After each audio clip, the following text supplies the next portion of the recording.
Oh, un beau Kickstarter qui vient de rentrer. L'école du jeu, en partenariat avec la boutique L'Imaginaire. Au-delà de vos attentes.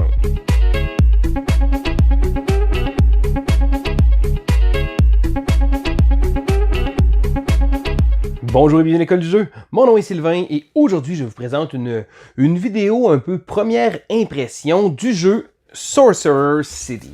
Donc Sorcerer City, c'est quoi? C'est un jeu qui vient tout juste d'arriver, donc fraîchement de Kickstarter, par la compagnie Skybound Games, avec Druid City Games, si on veut. C'est un jeu de Scott Caputo, un designer qui est connu pour des jeux placement de tuiles. Il a fait le jeu Voluspa, mais il a également fait le jeu Whistle Stop et un paquet d'autres jeux que je vais pas tout énumérer. Ceci dit, qu'est-ce que c'est? Ça se trouve à être un jeu de placement de tuiles. Et là, placement de tuiles avec un élément de temps réel. Donc d'habitude, le temps réel, je sais pas trop, c'est pas trop ma tasse de thé, mais pour Sorcerer City, je trouvais que le concept était très intéressant. Donc le jeu se joue de 1 à 6 joueurs. J'ai fait une seule partie à 4 joueurs, donc ça se trouve être basé sur mon expérience unique du jeu. Ce sera pas nécessairement une critique, là, mais je pense que je vais probablement vous montrer un peu comment le jeu fonctionne quand même. Donc, comme j'expliquais, le pitch de vente, ça se trouve être un jeu de placement de tuiles un peu en temps réel. Donc je me disais, un Carcassonne. Et là, je vois tout de suite JP qui va froncer les sourcils parce que JP n'aime pas Carcassonne. Mais pour moi, je trouvais que ça me donnait un bon petit feeling old school si on veut. Le jeu se trouve être un mélange de Carcassonne et de Dominion parce que, un peu comme Dominion où on achète des cartes pour faire un deck, ici on va acheter des tuiles, donc pour avoir plus de tuiles à placer. Et là, chacun des tours, on va devoir construire chacun notre ville avec des couleurs, marquer des points, des choses comme ça, et on va devoir tenter d'optimiser les choses. Donc, à ce moment-là, moi je trouvais très intéressant le concept, surtout qu'à la fin de chaque tour, on enlève toutes nos tuiles et on recommence, on les brasse et là on les vire une après l'autre, et on a un élément de deck building, de placement de tuiles, mais aussi avec un temps réel. Bon, j'avais peur un peu que le temps réel soit un peu trop stressant, mais il y a moyen de moduler ça, donc de 1 à 3 minutes. Je dirais que je pense qu'à 1 minute, ça se trouve être pas mal un peu stressant comme jeu. Mais je vais aller vous montrer un peu à quoi ça ressemble, puis après ça, je vais vous donner mon avis basé sur une super partie que j'ai faite. Voici donc la grosse et plutôt lourde boîte de Sorcerer City. Donc ce que vous allez voir présentement, ça se trouve être la version Deluxe, donc l'édition Kickstarter. Je vais vous mentionner les choses qui sont différentes dans la version de magasin. Qu'est-ce qu'il y a à l'intérieur de cette grosse boîte? Mais comme à l'habitude, c'est un livre de règles. Et là, le livre de règles est bien expliqué. Il y a des beaux exemples comme ça ici. Et il y a quelque chose que tous les livres de règles devraient avoir. En arrière, il se trouve être une revue un peu du jeu, un aide de jeu général pour voir les différentes étapes du jeu. Maintenant, un très bel insert, encore là, version Kickstarter, la version de luxe. Donc, il y a des petites choses comme ça qu'on va placer ici. Et bien entendu, grosse version de luxe, dit version avec des grosses pièces métalliques. Elles sont absolument magnifiques. On voit ici aussi sur le gros jeton, le numéro 3199. Donc, c'est mon numéro de copie de Kickstarter. Le jeu vient également avec un sablier, mais par exemple, si on le désire, on peut utiliser l'application qui est disponible gratuitement. Donc, sur le Apple Store ou encore le Android. Maintenant, chaque joueur va recevoir également ici comme ça une trame de score. Donc, ils sont tous identiques. Ici comme ça, et on va la déplier et on va la mettre devant nous. Maintenant, ce qu'on fait, c'est qu'on déplace le petit insert et il y a des tuiles. Et oui, c'est un jeu de tuiles. Il y en a beaucoup. Ce qui est très intéressant, c'est que dans l'insert, donc ici comme ça, ce qu'on va faire, c'est qu'on va voir clairement c'est quoi. Donc, par exemple, ici, je vais lever la grosse boîte. On a un symbole, si je peux le montrer ici, de plus. Et là, je vais prendre toutes les tuiles plus, comme ça ici, et je vais les placer. Donc, la même chose va être faite pour les tuiles de monstres. Également, comme ça ici, bon, on va montrer une petite épée. Et tous ceux-là ont tous une épée en bas. Donc, comme ça ici, bon. Donc, ça devient très, très facile de pouvoir bien délimiter les tuiles. Et chaque joueur va commencer d'ailleurs avec un petit deck de tuiles, si on veut. Donc, on peut choisir ici comme ça. Donc, toute la même sorte, le carré. Donc, par exemple, ça se trouve être le deck de départ. Qu'est-ce qu'on va faire dans Sorcerer City? Eh bien, on va tenter de marquer des points en faisant des zones colorées. Donc, ultimement, on construit, si on veut, une école de sorciers ou quelque chose comme ça. Mais au final, ce qu'on va faire, c'est qu'on va placer des tuiles. Les tuiles, ils ont des couleurs différentes comme ça.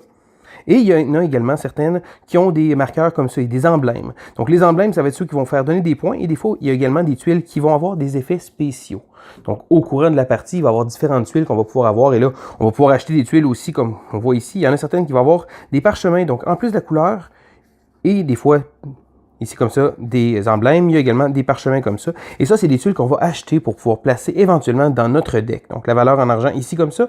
Mais je vais y revenir un petit peu plus tard. Parce que chaque partie va débuter avec notre petit deck de tuiles et ce qu'on va faire, c'est qu'on va les brasser et on va être prêt à jouer. Donc, comment ça fonctionne dans Sorcerer City? Tous les joueurs, à ce moment-là, vont devoir compétitionner en temps réel. Donc, c'est là que le petit sablier arrive. Le jeu suggère 2 minutes pour jouer en mode normal, 3 minutes pour jouer en mode difficile, en mode facile et 1 minute pour jouer en mode difficile. Donc, au départ, c'est pas trop compliqué, ça va quand même bien, mais je dirais qu'on a joué à 2 minutes, puis je pense que c'était quand même un bon temps. Je me dis même qu'avec certaines personnes, ça pourrait peut-être être 3 minutes pour les derniers rounds, mais ça rajoute beaucoup de tension. Ceci dit, qu'est-ce qu'on va faire?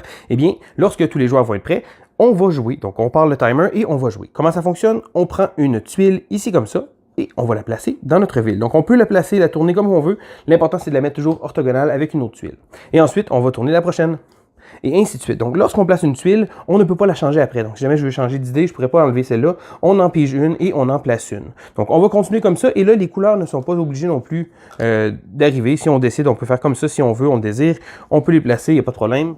Voici donc la fin d'un round. Donc, lorsque la phase de construction a été faite, on tombe à la phase pour marquer des points et c'est là que nos tuiles vont marquer différents points. Donc, sur les emblèmes, il y a 3 types différents qu'on va pouvoir voir pour, justement, marquer des points dans les différentes catégories. Parce que chaque joueur va avoir son plateau individuel. Donc, c'est vraiment chacun des joueurs qui a les 4 couleurs. Et là, on va y aller. Donc, au départ, on peut y aller un après l'autre pour bien calculer, mais à un moment donné, un coup, on comprend un peu comment ça fonctionne, ça devient assez intuitif. Donc, chacun des boucliers comme ça va marquer des points et par exemple, celui-ci. Donc, on voit les cases autour. Donc, on va regarder tout autour le nombre de boucliers qu'il y a. Donc, habituellement, ça se trouve être les cases orthogonales, sauf que dans le cas-ci, ici, on appelle les tuiles avoisinantes. Donc, ça peut couvrir également les tuiles autour. Donc, ceux-là, ils n'ont pas nécessairement rapport avec la couleur. On va simplement calculer le nombre. Il faut absolument qu'il y en ait au moins 2 autour. Donc, par exemple, ici, il regarde tout autour de lui, il en voit au moins 2. À ce moment-là, ils vont marquer des points. Et leur manière de fonctionner des points, c'est que vous faites 1 point par bouclier en comptant notre tuile. Mais pour les plus simples et ceux-là que vous allez rencontrer le plus souvent, celui-ci. Donc, on voit, il y en a 3 comme ça. Ça se trouve à être le nombre de tuiles contiguës de la même couleur. Donc, ce qu'on va faire, c'est que pour calculer, et là, encore une fois, on voit ici, c'est un jaune. Donc, on va regarder. Donc, j'ai 1, 2, 3, 4, 5 et 6 tuiles qui sont dans cet agglomérat-là. Donc, ce qu'on va faire, c'est qu'on va marquer 6 points dans le jaune. Et le jaune, ça se trouve être l'argent. Donc, on va calculer. Donc, celui-ci, le mode de scoring différent. En fait, tantôt, quand j'ai choisi ici, j'aurais dû monter de 3. Ici, comme ça. Ensuite, celui-ci. Les 3 petites lignes comme ça, c'est qu'on va regarder sur une même rangée ou une même colonne. Donc, comme ça, ici, le nombre de tuiles connexes de la même couleur. Donc, par exemple, ici, il se trouverait être calculé au moins, il faut qu'il y en ait au moins 3. On va calculer 1, 2, 3. Ça se trouve être le minimum et on marquerait également 3 points. Donc, encore 1, 2, 3 en argent. Advenant le cas où, par exemple, ici, il y en a moins que 3. Donc, celui-ci, on regarde, il y en a 1 et 2. Malheureusement, il n'y en a pas 3. À ce moment-là, elle ne fait aucun point. La même chose se fait pour ceux-ci. Donc, si jamais il y a moins que 3 tuiles, à ce moment-là, ils vont marquer aucun point. Donc, celui-ci, le vert, encore une fois, il y a au moins 2 emblèmes tout autour. On va calculer 1, 2, 3. Donc, on monte dans le vert. Donc, les différents points, ça se trouve être les différentes catégories comme ça ici. Donc, premièrement, la catégorie, probablement une des plus utiles, on voit qu'ici, ça n'a pas très bien été pour moi, ça se trouve être la magie pure. La magie pure, ce qui est intéressant avec elle, c'est que c'est une ressource frime. Donc, on va pouvoir la convertir dans une autre des ressources. Je vais y arriver un petit peu après. Ensuite, il y a l'influence. L'influence ne donne pas nécessairement de points, mais ça va nous donner le premier choix. Parce que comme un peu des jeux où on va construire notre deck, dans ce moment-ci, on va construire les tuiles, on va pouvoir acheter différentes tuiles qu'il va avoir entre les tours. Donc, après la phase de scoring, on va pouvoir acheter différentes tuiles. Bon, on voit ici comme ça, je vais vous le montrer. Donc, vous voyez le market comme ça. Il va y avoir des tuiles qui vont être en dessous et par-dessus, on va mettre les différentes piles. Donc, pile 1, pile 2, pile 3, pile 4. On peut acheter n'importe lesquelles. Donc, plus ça va vers le haut, souvent, c'est plus elles sont chères. Ça permet une meilleure distribution. Et il y a les tuiles qui sont des rainbow, qui se trouvent être des tuiles arc-en-ciel qui vont pouvoir aller partout. Et les petites tuiles arc-en-ciel sont très intéressantes parce qu'elles contiennent toutes les couleurs. Donc, on peut les placer. On se rappelle ici que on n'a pas nécessairement besoin que ça soit toujours de la même couleur. On essaie de faire le possible pour essayer de marquer des points. Donc, l'influence, elle, va avoir lieu sur la personne qui va avoir le premier choix sur le market. Mais encore plus important, à la fin de chacune des années, et là, je vous montre l'autre petit plateau comme ça se trouve être la piste de l'influence. Donc, le jeu va se jouer en 5 années. Donc, les années de 1, 2, 3, 4, 5.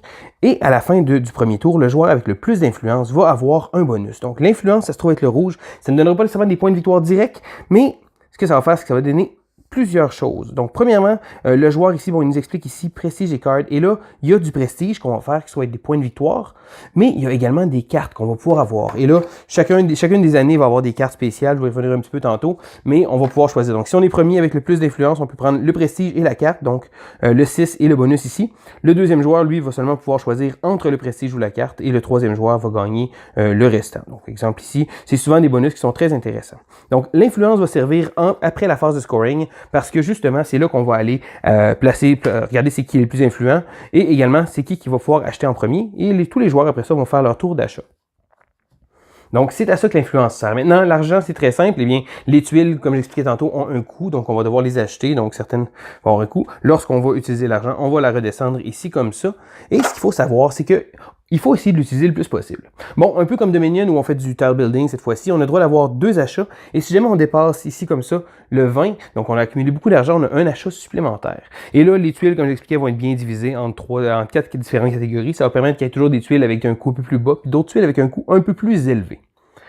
Ensuite, qu'est-ce qu'on va faire, c'est qu'après la phase justement d'influence, comme ça, ici, comme ça, on va gagner du prestige. Et là, du prestige, c'est quoi? Ça se trouve être la piste verte, et ça, c'est des points de victoire. Donc, dans la version de luxe, on a ici des points de prestige, ça se trouve être des points de victoire qu'on va avoir. Et on va prendre ici les points comme ça. Donc, exemple, j'aurais eu 3 points de prestige à la fin du round. Et voilà, je vais marquer 3 points, donc je prends 3 pièces. Mais à la fin de chacun des tours, parce que lorsque c'est terminé, eh bien, tous les joueurs vont perdre tout ce qu'ils n'ont pas utilisé. Donc, toutes les pistes reviennent à zéro. Et là, les tuiles qu'on va avoir achetées le tour précédent, on va venir les replacer pour qu'elles soient dans notre deck de cartes ici comme ça, le prochain tour. Donc, on va prendre nos tuiles ici comme ça. Et on va faire un petit clean-up. Maintenant, tantôt je vous ai parlé du Raw Magic, j'en avais pas, mais ça a un effet plutôt intéressant. Donc, lorsque on va avoir fait la phase de scoring, donc on va avoir nos pistes comme ça, avant qu'on les ait redescendues, chaque joueur va avoir un petit set de 3 cartes comme ça, et il va devoir choisir en secret. Donc, avant qu'on fasse les bonus d'influence, donc avant qu'on ait les premiers choix, eh bien, chaque joueur va pouvoir prendre en secret une des 3 autres ressources comme ça ici, et il va la mettre face cachée. Et là, lorsque tous les joueurs vont être prêts, on va révéler et là, on va convertir les points. Donc, par exemple, bon, je reviens tantôt, je vais y aller avec des chiffres un peu fictifs que j'avais ici. Donc, admettons que j'aurais eu 4 comme ça de Raw Magic. Donc, un coup qu'on a fini les points, tous les joueurs choisissent en secret. 1, 2, 3, go, on révèle notre carte. Donc, j'ai choisi que mon 4, ici comme ça, je vais le convertir en vert. 1, 2, 3, 4. Donc, ça nous permet de pouvoir aller chercher et ça donne un petit jeu de bluff avec l'influence parce que, comme j'expliquais, l'influence devient très intéressante et là, la magie pure, donc le Raw Magic, devient quelque chose de très, très intéressant. Donc, le choix des cartes. Après ça, le tour d'après, il n'y a pas de problème, on peut reprendre les cartes. C'est pas juste une fois dans la partie qu'on va pouvoir les faire. Là. Chaque joueur va choisir en secret une carte et va la révéler. Et ça va être comme ça qu'on va fonctionner pour le Raw Magic, donc la magie pure. Et après ça, on va brasser toutes nos tuiles avec les tuiles nouvellement acquises et on va les placer pour un prochain round. Donc le jeu va se faire en 5 rounds comme ça, mais il y a une petite twist parce que entre les rounds, si on veut, il y a des monstres qui vont venir nous attaquer. Et là, les monstres ont différentes tuiles.